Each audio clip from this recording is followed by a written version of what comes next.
Howdy folks, my name is Richie, aka Otter, back with another deck building guide. Today I'm going to be doing what I call the Blitz Mage. This is an aggro mage, and while a lot of my other Hearthstone guides have been utilizing net decking, where I look up popular decks that are being successful in tournaments and stuff, and then recreating and doing a deck spotlight on those decks, this one I've kind of completely made up on my own. Any similarities to any deck that's out there currently is completely coincidental. I just said, you know what, I want to do an aggro style mage deck, and it does use a lot of the neutral cards that you would often find in an aggro type deck, but what's interesting about this, at least to me, or what's fun, is that it's got this mage body so that you get to take advantage of some mage specific cards. So I'm going to go through the deck here, and I've been playing this predominantly in like ranks 13 through 16, so this is not like an upper tier deck by any means, but so far I've played it about 15 matches with it, and I think I've won 10 out of the 15 matches, so it's done pretty well.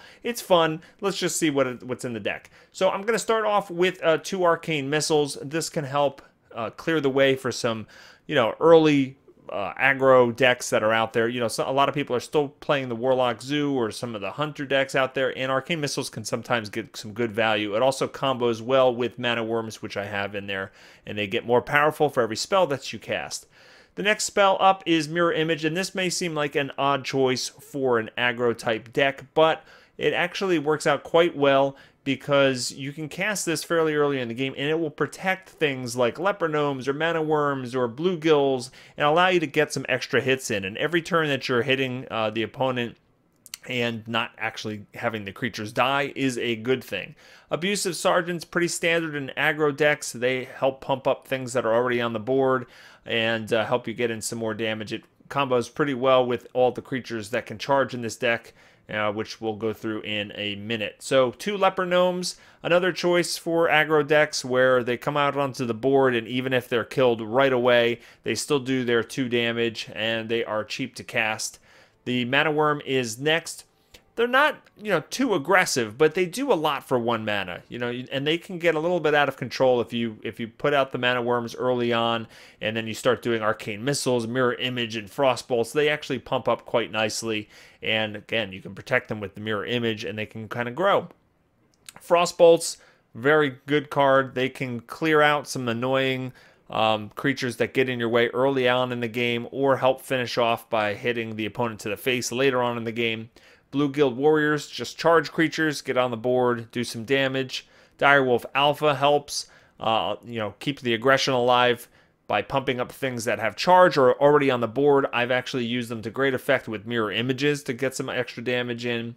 Knife Jugglers come out on the board, and they deal 1 damage every time a creature comes out. That can actually get out of control very quickly. It combos really nice with Mirror Image. It also combos well with Harvest Golem, and we'll get into that card in a minute. I have 2 Arcane Golems in here. Now, it's not something I really want like early on a lot of the time, but if you're getting towards the late game and the mana doesn't really matter, giving your opponent a mana crystal doesn't matter as much, then they can help finish off the opponent with some surprise damage. They're kind of like lesser Leroy Jenkins in a way. And the Harvest Golems are in here because they're sticky and they are hard to deal with. So a lot of times early in the game, you get them out, and even if they wipe the board, you will still have something left on the board. Shattersun Clerics are great for pumping up the existing creatures and getting some more damage in. Wolf Rider is a charge creature, kind of like the Bluegill Warrior in that aspect. Fireballs help finish off the opponent with damage to the face. I have 1 Polymorph in here to get rid of any pesky taunters or anything else that's a serious threat, and 1 Leroy Jenkins, which helps you knock it out of the park and finish the game. Another good thing with Leroy Jenkins is the Mirror Image, all right, making sure that those little whelps that he summons don't actually kill him, and maybe he can get in 2 shots, which would be really nice. So overall, the deck is just very aggressive style. I have had the most problems. I think like 3 out of my 5 losses with this deck have been against other mages, and it's because mainly the hero power on the mage versus a lot of these creatures that only have 1 toughness can really wreak havoc. So I found mages to be the worst matchup. I've beaten pretty much every other class with this, and I'm going to show you some of my matches with it, and so you can see how it works out. Okay, the first match here is against a shaman named JoJo31. Here's the starting hand. Arcane Golem I described earlier is something I want later in the game where the mana crystal is not that big of a deal. And I can also get rid of the Shattered Sun Cleric. I'm hoping for a 1-drop here. And that's not really the 1-drop I was looking for, but I do have a coin. And I'm going to decide the first turn to actually put out the Knife Juggler so that when I play, you know, the 1-drop, the Abusive Sergeant later, I actually can hopefully trigger a dagger to be thrown. Okay, he just puts out a totem. And I'm actually going to lead off with the Abusive Sergeant and do Arcane Missiles to take out the totem. Or hopefully. Okay, it does take it out. And I get to do a nice healthy 7 damage on turn 2 to the opponent. Very aggressive start. Okay, Taunt Creature is a little bit troublesome. I did top deck a Frostbolt here, which is quite handy in this situation. I opt to use the Frostbolt instead of the Wolf Rider. And he's down to 18 on turn 3, and he brings out Ascension. But I do have the Polymorph already available for that, so can clear that out of the way. It's exactly what's in the deck for. And we can continue our beatdown. Now, he's at 13, and we already know that I have a Leroy, so it's already close to being over. He does put out another Taunt Creature.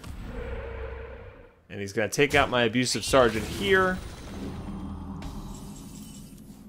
And I did pull another Wolf Rider. Alright, so this turn, I'm actually going to do Wolf Rider to take care of the Taunt Creature. We'll do that first. It's going to spawn a dagger, which conveniently hits the player. We're going to take out the bear. And then we'll play the Alpha Wolf. Get another dagger, which does not hit the player. And then we'll do 4 more. Alright, so now he's down to 8. Setting up a victory for next turn, but he foils my plans with a Lightning Storm and gets the taunt, so he has a pretty good turn there. He'll actually survive another turn as a result, so I'm going to do Wolf Rider to get rid of the taunt. I'm going to put out my Mirror Image, which I'm hoping to protect my Taunt Creature and keep him alive. And I'll ping him for 1, take out the taunt, end the turn. Okay, so he Earth-shocked my Wolf Rider. And he brings down an Unbound, which is not a Taunter, and that will spell the end of the game. Okay, I even pulled a Fireball here, so I could kill him in 2 different ways, but I'll go with the Leroy and Hero Power combo. Alright, that's that game. Second game is up. We've got Gul'dan, a Warlock. Ghast is his name. Again, I'm going to get rid of the Arcane Golem. And I'm going to get rid of the Harvest Golem as well. I want more of an aggressive start. And I did get a 1-drop, which is awesome. And Frostbolt, which is another good call. I greet you. Alright, so we'll lead out with the Leper Gnome. And this Warlock leads out with the Flame Imp, does 3 damage, helps me out there with my aggressive style, him doing damage. And then he leads out with this Nightmare combo. First turn, Blood Imp, which pumps him up to a 3/3. Luckily, I have a Frostbolt in my hand, so that can be stopped before it gets a little silly. And we'll pass the turn.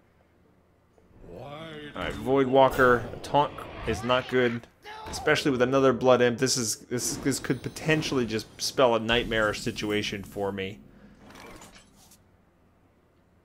Now my only play really here is to pump up my Leper Gnome. Or maybe I could have done the Harvest Golem. But I make a mistake here. I was worried that if I hit the Taunt Creature for 3 right here, I would actually be susceptible to a Mortal Coil, which would give him a card, but I should have done that because he Soul Fires me, and I didn't get to do anything with my pumped up Leper Gnome. He does lose the Void Terror, however, though, so that was probably pretty good. And he takes some damage from the Leper Gnome there. Alright, now this Taunt Creature is really out of control. I did top deck an Abusive Sergeant here, which allows me to take him out, luckily. I have just enough mana to pump my guy up to 6. And my Shattered Sun will take out the Taunter. And that was really a close call, because that could have really just spelled disaster. He brings out the Mogushan Warden, another huge taunt creature. And I do get lucky here with the Polymorph. Now, I'm getting a couple great top decks here to get rid of this situation, which helps me lead to victory. But I've found that in the many games that I've played with this, that this deck does have a lot of answers, because it does have a lot of direct damage, Frost Bolts and the Arcane Missiles and the Fireballs. You can get out of a lot of situations and continue your aggression. I don't know why he chose to just wound my Shattered Sun Cleric there, but he doesn't get to have another turn as a result, and the Fireball to the face wins this match here. So I hope you enjoyed this video. Give it a try. If you do, let me know how it works out in the comments field below. Also, subscribe to the YouTube channel so you can be notified when I release future videos, and I hope everybody has a fantastic day, and I'll see you next time. Take care.